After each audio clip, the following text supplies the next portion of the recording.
5 year plan पे discussion करेंगे आज। इसमें सभी महत्वपूर्ण पहलू को देखेंगे। इसमें जो डायग्राम के माध्यम से भी देखेंगे कब स्टार्ट हुआ, इससे कौन कौन से पीवाई क्वेश्चन बने हुए हैं और इसका उद्देश्य क्या है। चलिए शुरू करते हैं। तो पंचवर्षीय योजना की जो पृष्ठभूमि है उसको देख लेते हैं। आखिर पंचवर्षीय योजना क्यों लाई गई थी। ये देखा जाए तो जो भारतीय राष्ट्रीय कांग्रेस अधिवेशन है 1939 और 1938 लगभग उसके आसपास ही इसकी चर्चा हो चुकी थी। तो आप लोग ये बताएंगे कि 1938 और 1939 में भारतीय राष्ट्रीय कांग्रेस की अध्यक्षता किसने किया था। इसकी शुरुआत क्यों हुई थी। स्वतंत्रता के बाद भारत की अर्थव्यवस्था कमज़ोर थी, भूखमरी थी, प्रोडक्शन नहीं था, कृषि बहुत पिछड़ी हुई थी, उद्योग बहुत कम थे। जो भी उद्योग थे अंग्रेज उसको अपने लाभ के लिए लगाए थे। क्योंकि भारत के जो कुटीर उद्योग थे उसको धीरे धीरे उन्होंने नष्ट कर दिया था, इसलिए बहुत ज़्यादा गरीबी और बेरोजगारी थी भारत में। क्वेश्चन ये पूछा जाता है कि पंचवर्षीय वो योजना जो है किस मॉडल पे आधारित है या कहाँ से इसको लिया गया। तो ये सोवियत संघ से प्रेरित होकर के इसको लाया गया। और इससे ज़्यादा प्रेरित कौन थे और लाने का कार्य कौन था, तो पंडित जवाहरलाल नेहरू थे। क्वेश्चन ये पूछा जा सकता है। इसका उद्देश्य क्या रहा, पंचवर्षीय योजना लाने का उद्देश्य क्या रहा। तो आर्थिक विकास, इकोनॉमिक ग्रोथ को सही करने के लिए पंचवर्षीय योजना 5 सालों का योजना तैयार किया जाए कि अगले 5 वर्षों में सरकार बजट का किस रूप में यूज करेगी। तो आर्थिक विकास, गरीबी उन्मूलन, रोजगार सृजन, आत्मनिर्भरता को बढ़ाने के लिए, क्षेत्रीय संतुलन बनाने के लिए और सामाजिक न्याय को सुदृढ़ करने के लिए पंचवर्षीय योजना का मुख्य उद्देश्य ऑब्जेक्टिविटी रखा गया। पंचवर्षीय योजनाओं की विशेषताएं क्या क्या रही। तो यह केंद्रीकृत योजना रही। अब आगे समझेंगे कि केंद्रीकृत योजना के लाभ क्या हुए और इसका हानि क्या हुआ। वर्तमान में ये केंद्रीकृत है या नहीं है। योजना की विशेषता देख रहे हैं पंचवर्षीय योजना की। और सरकारी नियंत्रण अधिक हो, चूँकि अभी हाल ही में देश आज़ाद हुआ था। लगभग 563 रियासतों को एकजुट किया गया था, तो ये कहीं टूट ना जाए इसकी भी डर थी। तो इसलिए सरकारी नियंत्रण अधिक थे किसी भी योजना पे। संसाधनों का वैज्ञानिक उपयोग हो, दीर्घकालिक लक्ष्य रखे गए कि इस योजना से दीर्घकाल में क्या क्या लाभ हो सकता है। और भारत ने इसी योजना के तहत, पंचवर्षीय योजना के तहत ही अपनी अर्थव्यवस्था जो है उसको मिश्रित अर्थव्यवस्था, पब्लिक प्लस प्राइवेट को सम्मिलित करके अपनाया। क्योंकि वर्ल्ड 2 ध्रुवों में उस समय चल रहा था। एक चल रहा था कैपिटलिज्म और दूसरा सोशलिज्म, यानी पूंजीवादी अर्थव्यवस्था और समाजवादी अर्थव्यवस्था। पूंजीवादी अर्थव्यवस्था में क्या थे, तो जो भी डिमांड एंड सप्लाई जो था वो पूंजीवादी अर्थव्यवस्था के अंतर्गत आता था। इसमें गवर्नमेंट रेगुलेट सिर्फ करती थी, नियंत्रित नहीं करती थी। जबकि सामाजिक अर्थव्यवस्था में सारा चीज़ सरकार के अंतर्गत ही रहता था। कोई भी नीति निर्माण हो, उद्योग लगाना हो, इंफ्रास्ट्रक्चर का काम करना हो, ये सारा सरकार करती थी सामाजिक अर्थव्यवस्था में। वहीं भारत ने क्या अपनाया, तो मिश्रित अर्थव्यवस्था, ना ज़्यादा सामाजिक हो ना ज़्यादा पूंजीवादी हो। अब ये पंचवर्षीय योजना कब कब आए, कि इसका क्या क्या नाम रहा उसको देख लेते हैं। तो प्रथम जो पंचवर्षीय योजना बना था वो 1951 से लेकर के 1956 के बीच में। अब पूछता है कि इसका मुख्य लक्ष्य और मॉडल क्या रहा। तो प्रथम पंचवर्षीय योजना गरीबी से तुरंत निकलना आसान नहीं है, भूखमरी बहुत ज़्यादा थी, तो कृषि पर फोकस किया गया, कृषि विकास को लक्ष्य बनाया गया। यह मॉडल अगर पूछता है तो हेरा-डोमर मॉडल पर आधारित है। ये क्वेश्चन कई बार पूछा जा सकता है पंचवर्षीय योजना को लेकर के कि हेमर-डोमर मॉडल कौन था। तो प्रथम पंचवर्षीय योजना किस पे था, तो हेरा-डोमर मॉडल पर आधारित था। इसका परिणाम क्या हुए, तो यह बहुत सफल रही। भाखड़ा नांगल परियोजना जो है इसी पंचवर्षीय योजना के तहत बनाया गया। आप लोग बताएंगे कि भाखड़ा नांगल परियोजना किस नदी पे है और किस स्टेट में है और ये क्यों बनाया गया। तो सिंचाई के साधन को और बिजली उत्पादन के लिए बनाया गया था। साथ ही देखेंगे कि इस पंचवर्षीय योजना में सबसे अधिक सफलता दर रही। दूसरी पंचवर्षीय योजना देखते हैं जो 56 से 61 के बीच में चला था। इसमें औद्योगिकीकरण पर मुख्य फोकस किया गया था। अगर पूछा जाए कि यह मॉडल किस पर आधारित था तो महालनोबिस मॉडल पर आधारित था। पीसी महालनोबिस इकोनॉमिस्ट थे और इसमें परिणाम क्या रहा, इसमें भारी उद्योगों को प्राथमिकता दी गई, जैसे भिलाई दुर्गापुर स्टील प्लांट पर फोकस रहा। क्वेश्चन ये पूछा जा सकता है जो भिलाई स्टील प्लांट लगाया गया वो किस देश के सहयोग से लगाया गया, साथ ही दुर्गापुर जो है स्टील प्लांट किस देश के सहयोग से बनाया गया। आप लोग इसे बताएंगे कमेंट में। तृतीय पंचवर्षीय योजना जो रहा 1961 से 1966 के बीच रहा। इसमें मुख्य फोकस रखा गया आत्मनिर्भरता पर और इसमें इसका परिणाम क्या रहा तो चीन और पाकिस्तान युद्ध के कारण ये योजना विफल रही।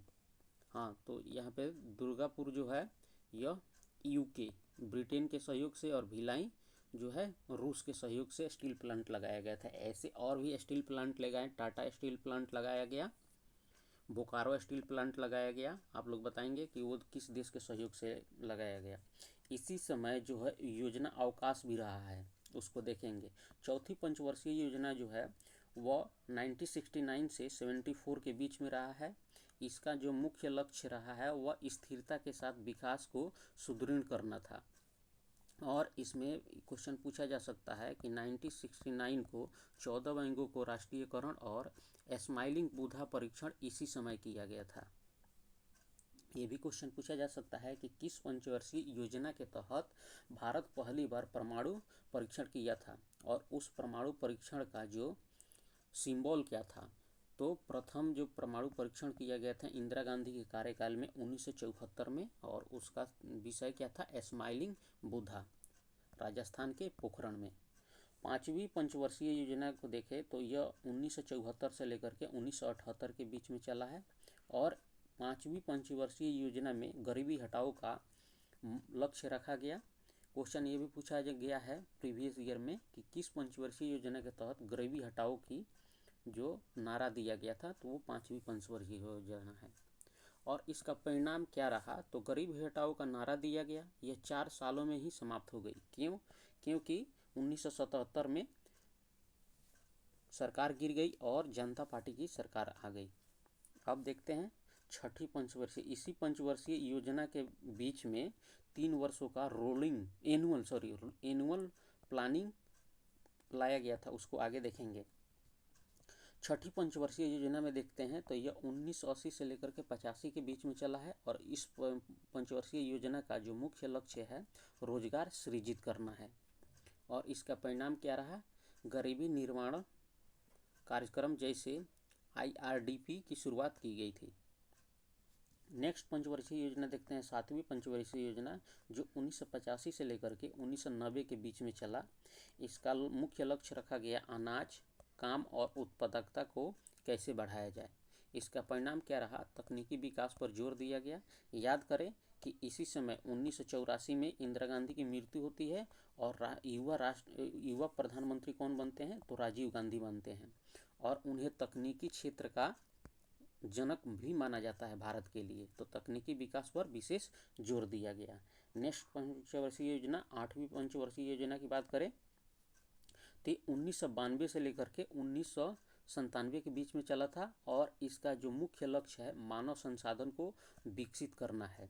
क्यों इसी समय मानव संसाधन की बात की गई तो चूँकि 1991 में भारत में इकोनॉमिक क्राइसिस हो चुका था। उस समय भारत को अपनी विदेशी मुद्रा भंडार खत्म होने के कारण अपनी सारी सोना को गिरवी रखना पड़ा था और LPG को अपनाया गया। इसे आगे देखेंगे। इसका परिणाम क्या रहा कि LPG सुधारों को उदारीकरण के बाद पहली बार लाया गया था। याद करें कि यही LPG है जिसके तहत भारत अपनी जो दीवारें हैं वो खोला और उसी समय से जो मल्टीनेशनल एमएनसी कंपनियों की जो कॉन्सेप्ट है भारत में इन किया। याद करें कि उसी समय विश्व सुंदरी और मिस यूनिवर्स भारत से ही हुई थी। ये है एलपीजी का सुधार के कारण ही ऐसा हुआ। नेक्स्ट पंचवर्षीय योजना देखें तो 9वीं पंचवर्षीय योजना होता है जो 1997 से लेकर के 2002 के बीच में चलता है और इस समय बीजेपी की गवर्नमेंट होती है और अटल बिहारी वाजपेयी प्रधानमंत्री होते हैं। उसका मुख्य लक्ष्य क्या था कि न्यायपूर्ण वितरण और समानता। इसका परिणाम क्या रहा, सामाजिक न्याय पर विशेष केंद्रित किया गया था। नेक्स्ट पंचवर्षीय योजना देखते हैं तो 10वीं पंचवर्षीय योजना लाया गया था 2002 से 2007 तक। इसमें लक्ष्य रखा गया था प्रति व्यक्ति आय दोगुना करना और इसका परिणाम क्या रहा, विकास दर में सुधार का लक्ष्य रखा गया। याद करें कि अभी भी जो वर्तमान गवर्नमेंट है इसकी किसानों की आय दोगुना 2024 तक रखा गया, लेकिन कोरोना काल के कारण इसको बढ़ाते बढ़ाते 2028 तक भी किया गया।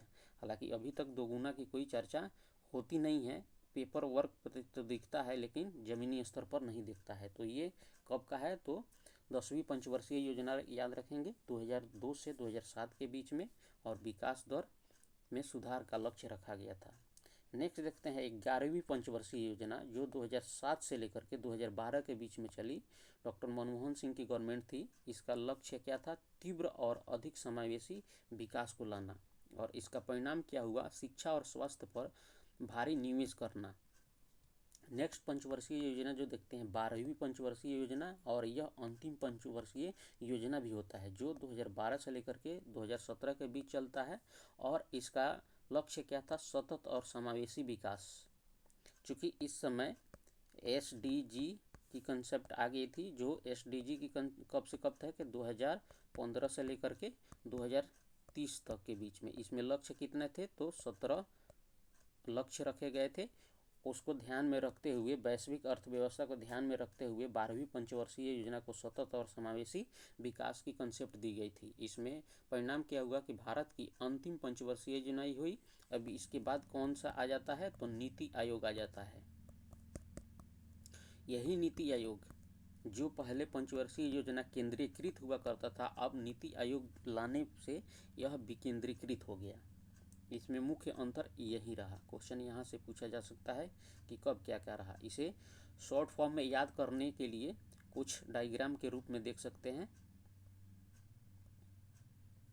5 ईयर प्लानिंग देख लेते हैं, याद कर लेंगे। फिगर जब दिमाग पे आएगा तो याद हो जाएगा। जैसे फर्स्ट 5 ईयर प्लान को देखें तो 1951 से 56 के एग्रीकल्चर बेस्ड पर था और हेरोल्ड डोमर मॉडल पर आधारित था। दूसरी पंचवर्षीय योजना जो भारी उद्योग पर था, उद्योग यहाँ सिंबल देख ले, महालनोबिस पर आधारित था।